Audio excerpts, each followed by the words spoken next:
ఎప్పుడైనా ఆలోచించారా? మనకి కావాల్సింది దొరికిన తర్వాత కూడా ఎందుకో ఏదో ఒక అసంతృప్తి. ఎందుకిలా జరుగుతుంది? సరే, ఈరోజు మనం బౌద్ధమతాన్ని కొంచెం కొత్త కోణంలో చూద్దాం. అంటే కేవలం దేవుళ్ళు, పూజలు ఉండే మతంగా కాకుండా సరిగ్గా ఈ అసంతృప్తి అనే సమస్యకి సమాధానం వెతికే ఒక మార్గంగా అర్థం చేసుకుందాం. ఇదిగో, ఇదే అసలు ప్రశ్న. మనం ఎందుకు ఎప్పటికీ సంతృప్తిగా ఉండలేం?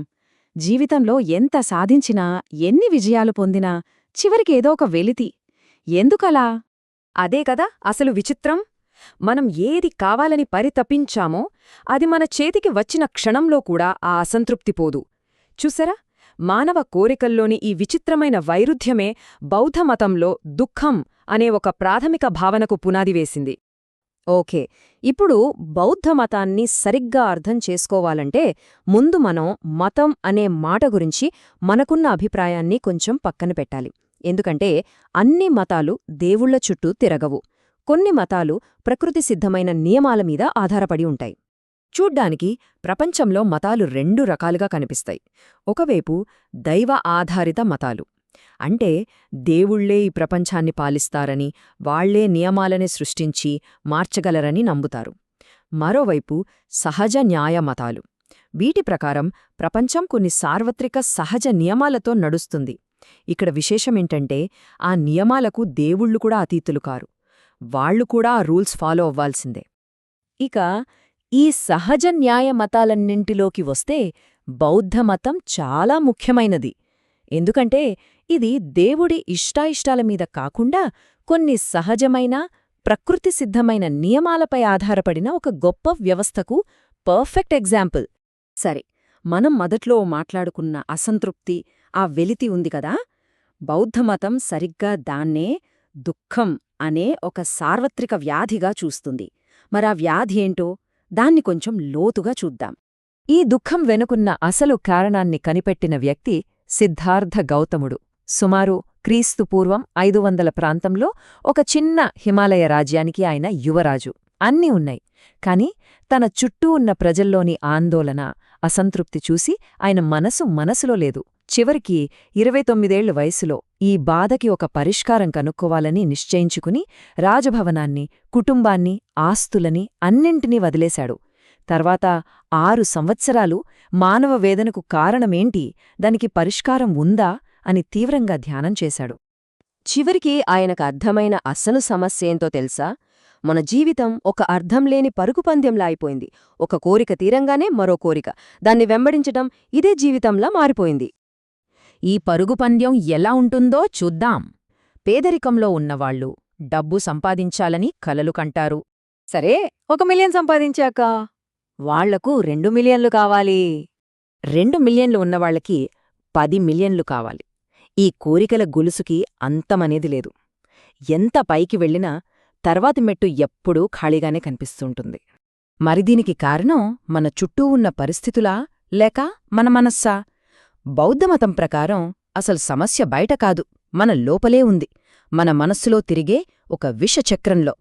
ఇక్కడే ఉంది అసలు కీలకమైన విషయం. మన బాధకి కారణం బయట జరిగే సంఘటనలు కాదు, వాటికి మన మనస్సు ఎలా స్పందిస్తుందనేదే అసలు కారణం. ఈ అంతర్దృష్టి బుద్ధుని బోధనలకే గుండెకాయలాంటిది. మరి ఈ విషచక్రం ఎలా పనిచేస్తుంది? చూడండి. ఫస్ట్, మన మనస్సు ఒక అనుభవాన్ని పొందుతుంది. అది మంచిది కావచ్చు, చెడ్డది కావచ్చు. నెక్స్ట్, వెంటనే మనసు ఒక కోరికతో స్పందిస్తుంది.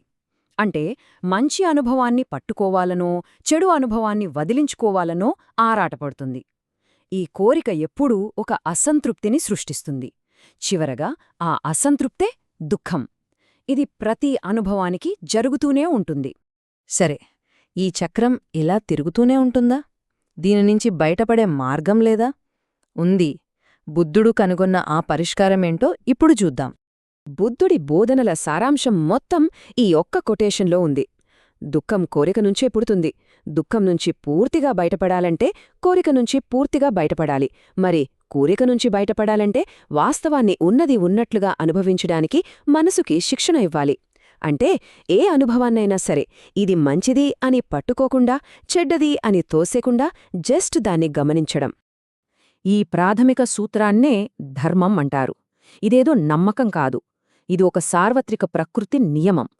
ఎలాగైతే E=mc² అనేది ఒక సైంటిఫిక్ లాగో, అలాగే కోరిక దుఃఖానికి కారణం అనేది కూడా ఎక్కడైనా ఎప్పుడైనా నిజం. ఇది మారదు. మరి ఈ మార్గంలో చివరి గమ్యమేంటి? అదే నిర్వాణం. నిర్వాణమంటే అక్షరాల మంటను ఆర్పడం. ఏ మంట? మనస్సులో నిరంతరం రగిలే ఆ కోరిక అనే మంట. ఆ మంట ఆరిపోయినప్పుడు కలిగే పరిపూర్ణమైన ప్రశాంతతే నిర్వాణం. ఒక్క నిమిషం. బౌద్ధమతంలో దేవుళ్ల ప్రస్తావన ఉండదు అన్నారు కదా, మరి కొన్నిసార్లు దేవుళ్ల గురించి, బోధిసత్వుల గురించి ఎందుకు వింటాం? అసలు ఈ వ్యవస్థలో వాళ్ల పాత్రేంటి చూద్దాం. ఈ వ్యవస్థలో అందరికీ వాళ్ల శక్తులు, పరిమితులు ఉన్నాయి. ఉదాహరణకు దేవుళ్ళు ఉన్నారు. వాళ్లు వర్షాలు కురిపించగలరు, యుద్ధాల్లో గెలిపించగలరు. కాని వాళ్లు కూడా దుఃఖానికి కారణమైన ఆ సహజ నియమాన్ని మార్చలేరు. వాళ్లకి ఆ పవర్ లేదు. మరోవైపు బోధిసత్వులు ఉంటారు. వీళ్ళు జ్ఞానోదయం పొంది నిర్వాణాన్ని చేరగల సామర్థ్యమున్నవాళ్లు. కాని వాళ్లు మిగతా వాళ్లందరికీ సహాయం చేయడం కోసం తమ నిర్వాణాన్ని కావాలనే వాయిదా వేసుకుంటారు. చూసారా? చివరికి అసలు విషయం ఇదే. మనసు గనక కోరికల నుంచి బయటపడితే ఏ దేవుడూ వచ్చి మనల్ని బాధపెట్టలేడు. అంటే మన అంతర్గత స్థితి, మన మానసిక ప్రశాంతత ఏ బాహ్య శక్తి కన్నా గొప్పది. అసలైన కంట్రోల్ మన చేతుల్లో, మన మనస్సులోనే ఉంది. కాబట్టి చివరిగా ఒక ప్రశ్నతో ముగిద్దాం. ఒక్కసారి ఆలోచించండి. నిజమైన స్వేచ్ఛ అంటే మనం కోరుకున్నవన్నీ పొందడమేనా? లేక అసలు ఏమీ కోరుకోకపోవడమే నిజమైన స్వేచ్ఛ అయితే?